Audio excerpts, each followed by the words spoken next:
Tomotherapy versus conventional Linacs. Tumors are in or around healthy tissue. Conventional Linac systems have limited flexibility in irradiating the tumor while avoiding healthy tissue, using various techniques to modify a rectangular radiation field in order to avoid critical structures. Many times a tumor cannot be treated to its prescription dose without opening the field and bringing critical structures into the path of the beam. Various configurations can be used in an effort to treat the tumor and avoid normal tissue within the target region, as well as normal tissue adjacent to the target region. Limitations in how fields can be shaped result in an inhomogeneous dose to the target and unwanted dose to critical structures.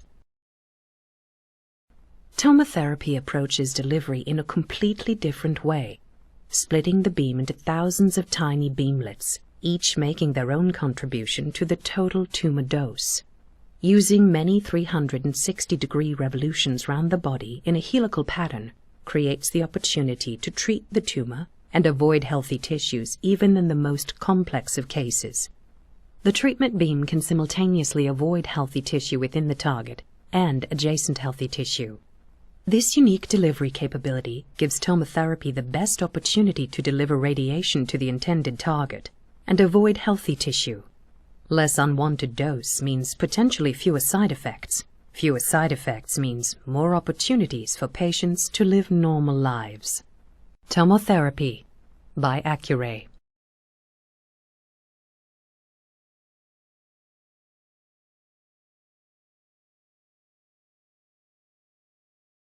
Halo Sobat Baper sekalian, apa kabar? Selamat datang kembali di podcast Baper, bincang asik seputar kanker. Pada kesempatan kali ini, sehubungan dengan Hari Peringatan Kanker Tiroid Sedunia, yaitu pada bulan yang lalu, kita akan membicarakan keganasan atau kanker di tiroid. Tiroid adalah daerah di permukaan dari leher. Sobat Baper sekalian akan mengenal lebih lanjut lagi mengenai kanker tiroid ini. Apa itu, bagaimana itu terjadi, bagaimana pencegahannya, bagaimana pengobatannya. Nah, untuk sesi pertama kita akan bertemu dengan seorang dokter ahli penyakit dalam, Dr. Wafa. Halo Dr. Wafa, apa kabar? Alhamdulillah baik. Baik ya, baik sekali. Jadi saya akan ditemani oleh Dr. Wafa untuk berbincang-bincang tentang kanker tiroid ini. Nah, apa sih kanker tiroid, Dr. Wafa? Iya Prof, jadi memang kanker tiroid tadi seperti Prof sampaikan, kanker dari kelenjar tiroid Prof. Kelenjar tiroid sendiri adalah kelenjar yang posisinya ada di bagian leher depan. Di sini ya? Di sini ya, Iya. jadi kalau Sobat Baper sekalian berkaca, lihat di bagian daerah jakun gitu ya Prof, kalau laki-laki, nah itu kanan kirinya tuh ada kelenjar tiroid Prof. Ya. Normalnya nggak keraba Prof. Ada yang keraba, ada yang enggak, tapi sebagian besar nggak keraba. Iya. Kecuali kalau kurus kali ya. Kalau kurus sekali, Prof, lehernya kecil baru keraba ya. Betul Prof. Tapi sebagian besar nggak keraba. Jadi memang mungkin bingung ya Sobat Baper di mana sih tiroid ya? Memang di daerah leher depan gitu. Ketika terjadinya kanker, maka di kelenjar tiroid itu maka bisa terjadi kanker tiroid Prof. Nah, sebenarnya fungsinya tiroid itu apa aja ya? Barangnya kan kecil ya. Betul, tapi betul, Prof. fungsinya tuh kayaknya banyak banget ya. Betul Prof. Jadi memang seperti Prof sampaikan, kelenjar tiroid itu kelenjar yang besar Prof sebenarnya. Fungsinya walaupun fungsinya barangnya besar, kecil. Barangnya kecil tapi fungsinya gede banget. Karena dia berperan sudah sejak kita tuh dalam kandungan Prof. Seorang individu dalam kandungan untuk mensupport pertumbuhan otak, tulang, kemudian juga ketika sudah dalam perkembangan anak untuk tumbuh kembang Prof.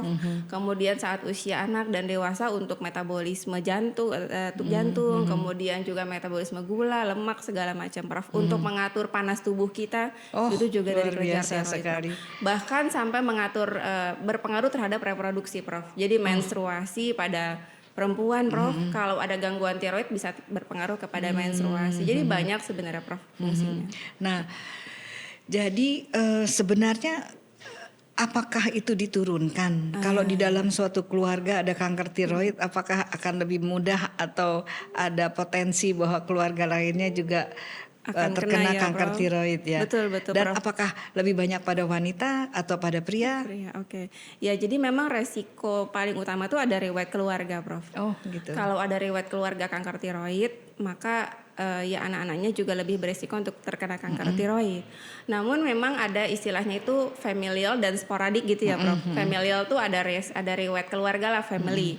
Tapi ada juga yang sporadik. Sporadik tuh jadi dapat aja ya? Dapat aja. Jadi interaksi manusia ini dengan lingkungan gitu, seorang dengan lingkungan, kan lingkungan seseorang beda ya, Prof, paparannya begitu. Ada yang mengatakan paparan ketika kecil riwayat radiasi, Prof.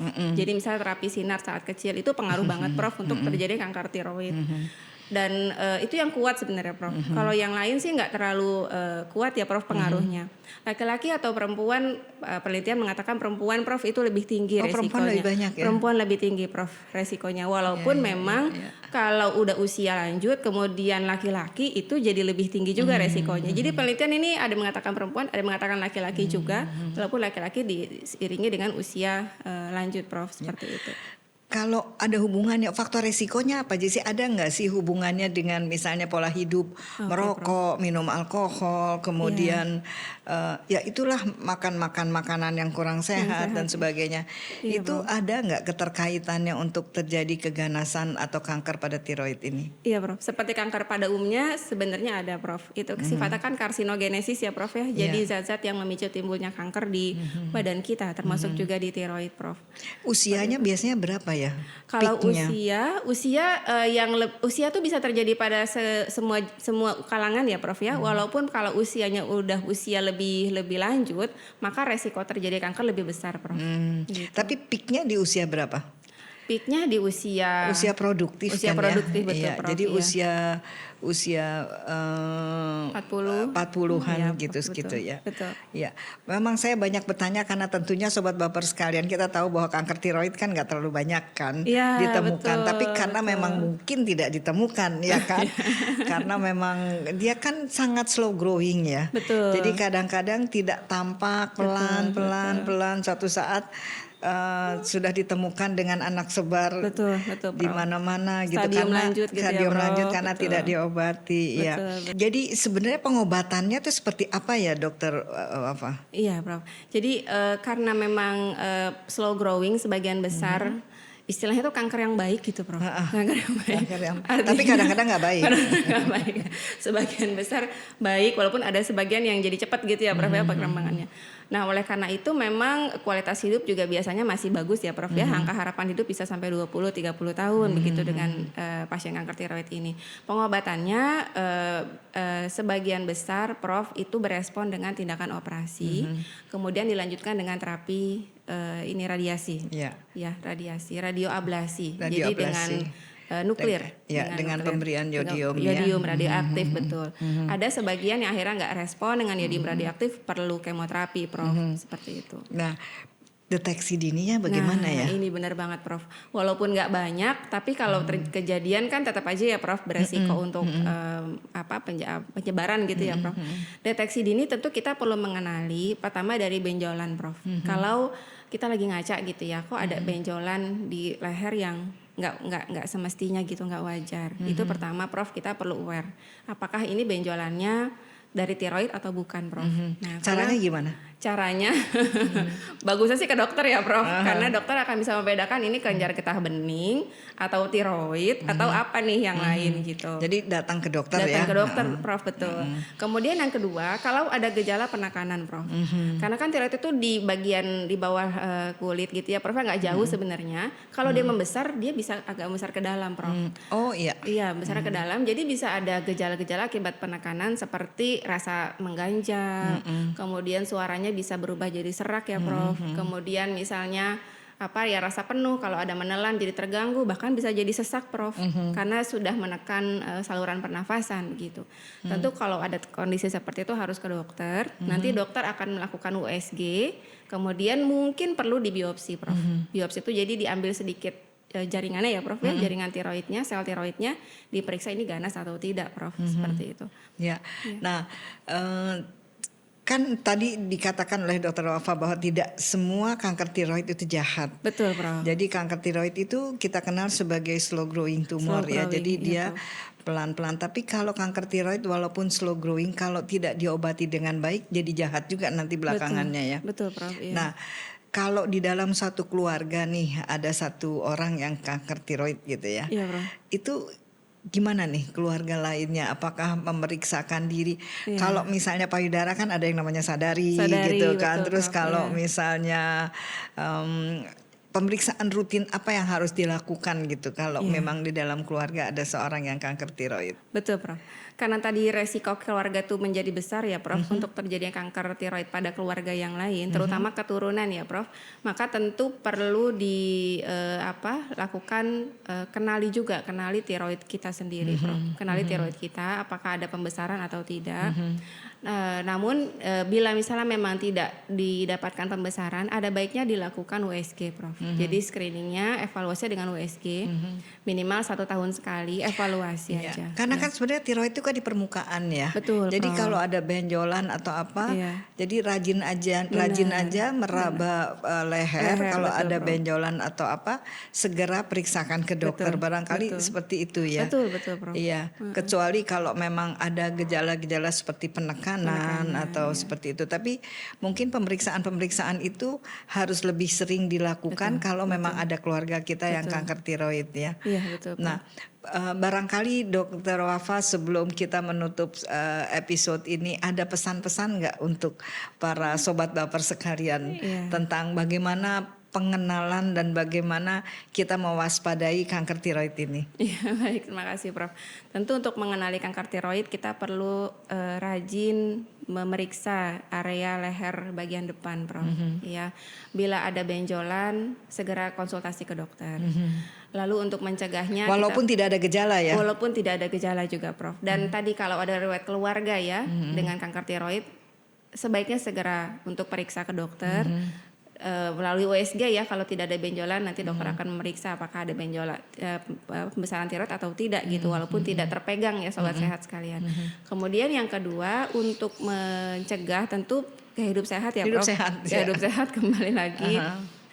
Kita hindari konsumsi atau paparan bahan-bahan yang karsinogenik ya, Prof. Bahan-bahan yang tidak baik ya kan. Betul, merokok, misalnya minum alkohol, dari pola makan mungkin ya, Prof ya. Fast food gitu seperti itu juga perlu dikurangi kalau tidak bisa dihindari full. Dan kembalilah ke makanan yang sehat, yang sedikit mungkin diolah, Prof. Jadi itu akan lebih baik untuk mencegah tumbuhnya karsinogenik, Prof. Ya.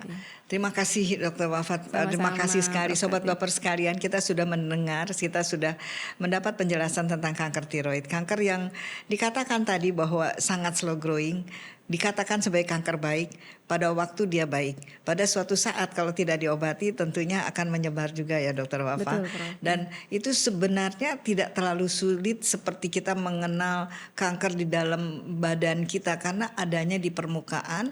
Sehingga dengan perabaan kalau kita rajin, kalau kita tiap hari mandi kita raba di daerah leher dengan sabun gitu. Iya, betul, Prof. Mudah-mudahan kita bisa meraba walaupun benjolan itu masih kecil. Akan tetapi pada keadaan di mana keluarga ada memiliki kanker tiroid, maka lebih baik sekali memeriksakan diri dan terutama wanita ya. Betul, Prof. Wanita ternyata lebih banyak untuk mendapatkan kanker tiroid.